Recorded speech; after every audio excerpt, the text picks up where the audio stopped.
Welcome to another session of Bizarre Financing, how to start, buy, or expand any business with little or none of your own cash and how to do it, even if you don't have particularly great credit. Some of the techniques you're going to learn here, especially today, are going to really help you with that.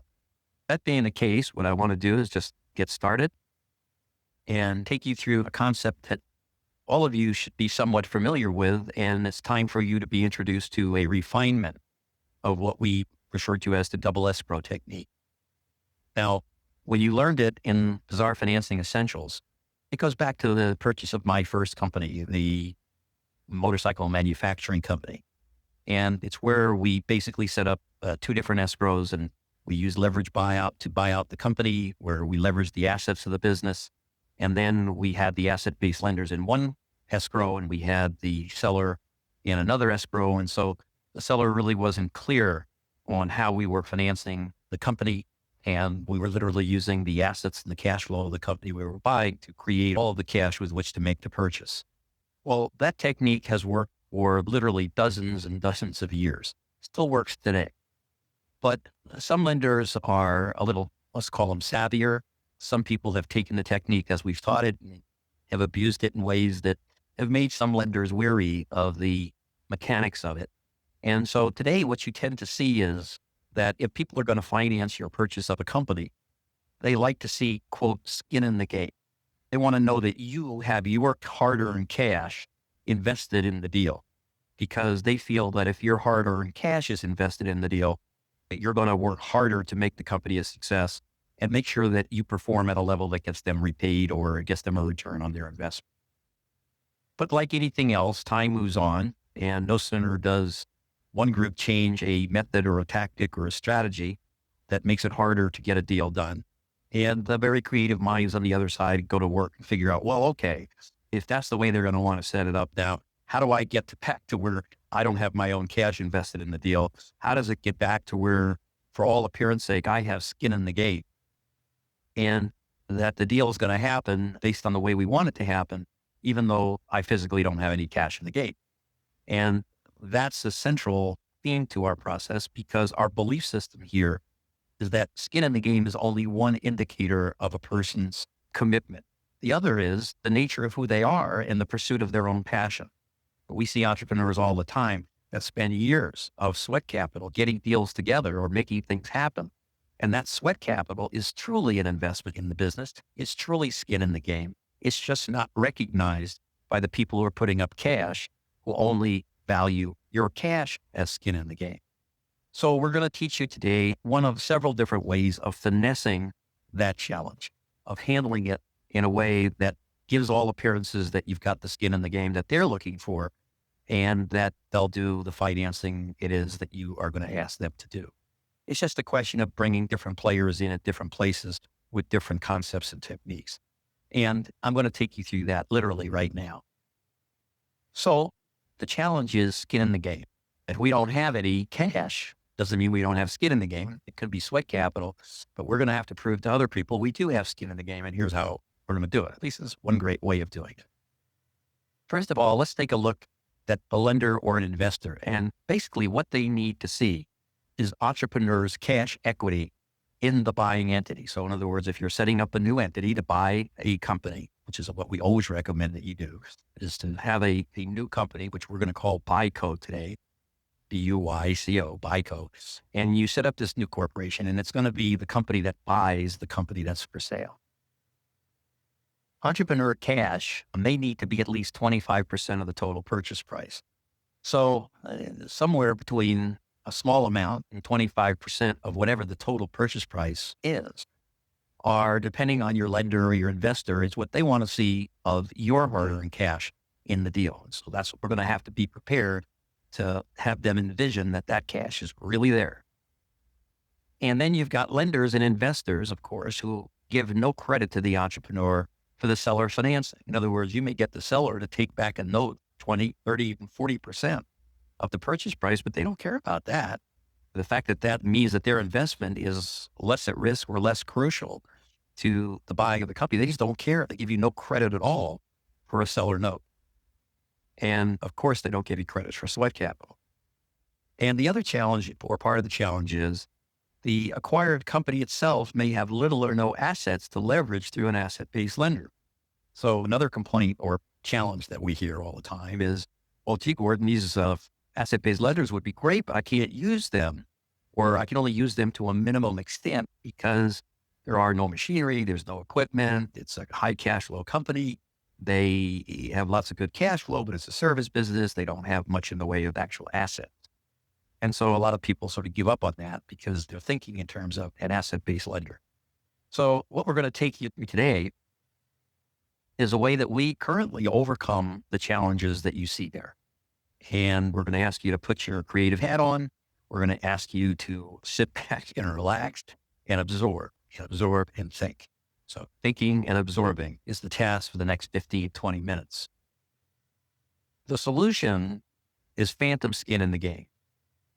And I kind of like the word phantom because it looks, feels, tastes, and touches like it's there. And it is there. It's just there in a stealth way. The way in which you got it there is not visible to everybody that is looking at it. They see it there, but they really don't know or understand how it got there. And they presume it's yours. And let me show you what that actually starts to look like. The first thing you got to do to make this work is, of course, you got to create a buying entity. And we're going to call that entity BuyCo. Remember, you are not personally buying the company. It's a company in which you own to start 100%, which doesn't have any assets in it or anything else. It's just an empty shell. But it's your company BuyCo that's going to be buying the entity that's for sale. Negotiate a rollback of seller cash on closing as investment into BuyCo. Now that may not make sense to anybody when you hear it right off the bat, but we have this empty shell company here called BuyCo, which is actually going to make the purchase. And in the old days, what you would do is you would make a deal with the seller that he would be taking back a note for 10, 20, 30, 40% of the purchase price of the company. And then you would pay him back that note over time. Well, we're not going to do that anymore. We're going to take whatever we would have asked the seller to take back in a note, and we're going to instead pay them full price for the company. So if the purchase price of the company was $6 million, instead of buying it for $4 million in cash and then having them take back a note for $2 million, we're going to buy it for $6 million in cash, fully buy them out in cash. But then we're going to say, as part of the transaction, we want you to roll back $2 million of your proceeds that you get on sale. We want you to roll that back as an investment into the company that's going to buy your company. And then we'll make an arrangement to pay you back that investment just the way we would have had we signed a note for it. So from the seller's standpoint, it isn't going to change all that much. He's still getting paper for that part that he would have gotten a note for, but instead of paper, he's getting back shares in the company that you just formed to buy his company. The next thing that's going to happen is we're going to create 2 letters of intent to make this transaction work. One letter of intent is going to deal with the purchase of the company and what's going to happen and everything that's going to happen with respect to the purchase. The second letter of intent will actually be for a subscription agreement for the seller's investment into BuyCo. So in other words, the subscription agreement is saying on certain conditions, when certain things happen, you're going to take cash that you're going to get in effect from the sale of your company, and you're going to invest it into BuyCo. And for that, you're going to get X amount of shares, and it's going to spell out how those shares get bought back from the seller so that he ultimately gets all of his cash that he would have got, same as if it was a note, only now he's an investor in BuyCo instead of a holder of a note. Okay, so that's all that's really changed is form, not so much substance. And then we're going to create another double escrow with simultaneous closings of the purchase and the rollback investment. So in other words, each of these LOIs become the basis for agreements that one will govern the escrow for the purchase of the company, and this other one will govern the escrow for how the money gets invested back into the buying company. So hopefully you've got your arms around this. And so the next thing we want to do is graphically show you what's going to happen. All right. So you have escrow one, and escrow one is going to purchase Selco. Okay. That's for the purchase of Selco. PICO is going to buy Selco. Okay. Then there's going to be a second escrow where it deals with how BICO gets capitalized. And it's going to get capitalized with a rollback investment of cash from the seller. So that when this escrow closes and the seller gets his cash, it's, remember, tied into a second escrow, which is going to take a portion of that cash and invest it into BICO. And when the escrow is closed, the BICO cash comes back to the investment in this company. So all the financiers are over on this side, and all they're going to see is the investment of this company into this company. That's the only part they're going to see. So if you have a definitive purchase agreement, for example, and let's say the total purchase price of this company, Selco, is $5,450,000. That's what we're going to pay for the company, full purchase price. And we're going to pay it in cash. Then what's going to happen, this escrow is going to then deliver that to the seller, but there'll be instructions into this escrow over here, which are going to take the $1.5 million of that seller's cash, and through the subscription agreement are going to invest it back into this company. And this company will, of course, be using it to provide part of the $5,450,000 in cash for the purchase price. So that's where $1.5 million of the cash is going to come from your buyer. That's $1.5 million of the cash is going to, for the $5,450,000 is going to come from your BICO.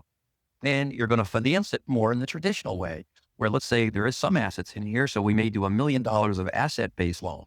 And then for the other $3 million approximately that we need, we will do what's called a mezzanine loan.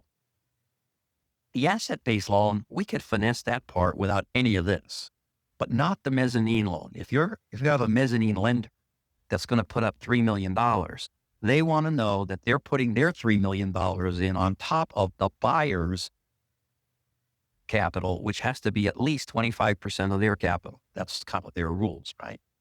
So what they see in this transaction is the buyer is coming in with $1.5 million. There's an asset-based lender financing $1 million. Their mezzanine loan is going to be for $3 million, and all their boxes are now checked. Okay, so they're ready now to do the loan because they're seeing $1.5 million from the buyer. The buyer is BICO in the transaction. So that's essentially how it works. All right, we're going to add one more element here.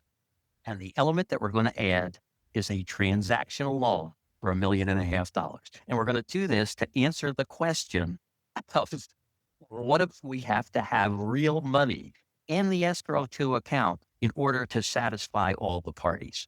Real cash in that account.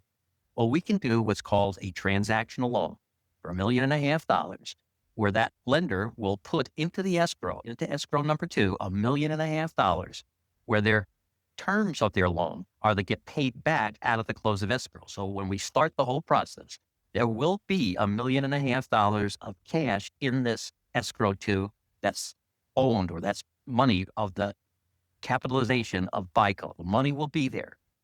The next thing that's going to happen is the loan's going to get paid off at the close of escrow. So that money is only in there for maybe a day or two at the most. Probably it's in and it's out, and the lender is going to get his money back immediately. But when this thing goes into its closing, there will be $1.5 million of real cash sitting in a bank account before everything starts to close. The close will pay back the lender, and for this instant in and out of the money, they will charge us a cost of 2 to 3% on the $1.5 million loan. A small price to pay to satisfy everybody that we have come up with our own cash, because they never see it as a loan. They only see it as money in the account. And then when everything closes, that loan is going to get paid off. And it gets paid off how? Because we got $1.5 million of investment coming in at the close from the seller. So that wraps the whole thing up. No fuss, no muss, done. Now, I'm sure you have questions about this. And so what I'm going to do is open it up for questions. But before I do, I want to give you some insight into what these LOIs actually look like. And to do that, I'm going to escape from this for a moment.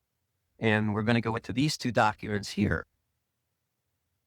which are in effect a template for the two different LOIs, the two different letters of intent.